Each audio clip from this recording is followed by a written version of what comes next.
However, what happens in that, in older times, before we get to the modern times, many times being queer was associated with adultery, where there are very clear prescribed things that should be done in terms of adultery. But when you look anthropology, as an anthropologist and anthropologically, many cultures have issues against adultery, either for lineage issues and inheritance, or issues that relate to causing dissension among people and various things, and just the sheer thought of cheating on someone without their knowledge, which is very much destroys the relationship, the trust that you have between them. So, though those rulings are there, they're used by analogy, and analogy is called chaos. They do it, they say, well, because adultery is not permitted, it's something that you do when unmarried people have sex together. Homosexual queers cannot be married, therefore they're having sex, it's not legal. Therefore, by analogy, then therefore it's adultery. And adulterers, which the prophet did have several cases, legal cases and religious cases, where he punished people for adultery. So they sort of slide it in and connect it, and in that way how they do. So this is how part of the process of the earlier rulings and how the legal system supported each other. As we would say, made it seamless. As we've done in many religious faiths, they do everything. The people afterwards, the scholars afterwards, fill in the holes. So they make it seamless. It's like, the prophet said so and so and so, and because of this, then therefore you must do that. But no, that's not the case. Prophets come and leave lots, big gaps there, and put pillars in, or standards that you're supposed to abide by, but then they leave a lot of room for you to live freely and love God wholly.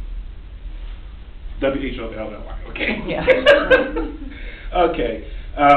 So, because of some of these issues that are there in modern times, well, ancient times up into modern times, culturally, people are shamed when they find out that someone is queer, or they not acknowledge that, or if they look different. And when I say look different, that you have someone who may look male or female. And the issue of hermaphrodites, a scholar when I was at the University of Michigan working on my master's in Middle Eastern Studies, one of the scholars from Oxford came, legal scholar, and he made a comment. He said, how would you deal with this? In Islam, they said if a woman is in menses, she should not have sex. The reason being because of the desert tribes, you don't have water, so it's an issue of cleanliness rather than the issue of not having sex for that. So the scholars said, if you have two hermaphrodites who are having sex, this is theoretical, and one is in menses, is it permissible for them to have sex? And most people raise their hand, no, it's not permissible, blah, blah, blah. But the legal system within Islam is so broad to understand is that, and this is one thing I love about Islam, is that how do you find the halal, or the good part, of something that appears bad? You must work very hard for that. So the answer really is, depending on what position the person is playing. If they're playing the insertor, it's permissible. If the insertee, it's not. See how simple it is? So it makes it very clear that people can find ways of doing things without it causing problems, because they're not trying to get involved with how you worship God. And that's an important thing, but many times people have lost this, and because of this regurgitation, I call it Islamic pablum. Though it feeds you, it's not very nutritious. And therefore, people are very weak in their thinking and very weak in their actions to make change. And Islam calls for justice, which is very much part of human rights, and it's very important today. Because at the time, when Prophet Muhammad came on the scene, his issues about women and orphans was very important. Orphans were thrown away, or people would take the money from the orphans that was left to them and use it, so that people would wind up being poor. Women were in this institutional situation, what they call begat, and begat's forced prostitution, and slavery, or forced slavery. So those are things that were changed immediately. The status of women changed.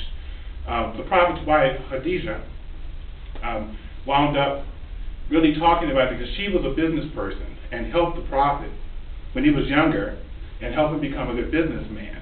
So the esteem in terms of how women played an important role in his life was very evident, and therefore he had a higher respect for women than many people, historians will lead you to believe.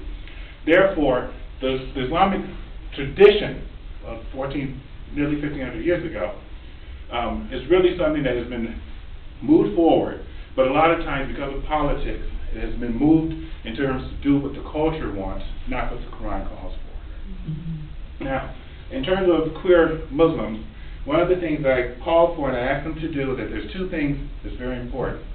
Prophet Muhammad had what he called Iqra, which is to recite. And when the Prophet was in the cave, he was meditating for 40 days. On the 40th day, Gabriel spoke to him and he said it was as if though something was being pulled from his chest.